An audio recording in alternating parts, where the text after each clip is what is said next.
أعوذ بالله من الشيطان الرجيم. بسم الله الرحمن الرحيم.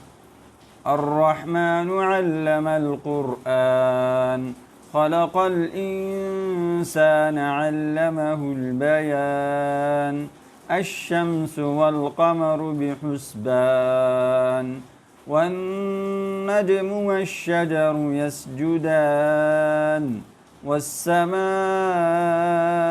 رفعها ووضع الميزان ألا تطغوا في الميزان وأقيموا الوزن بالقسط ولا تخسروا الميزان والأرض وضعها للأنام فيها فاكهة والنخل ذات الأكمام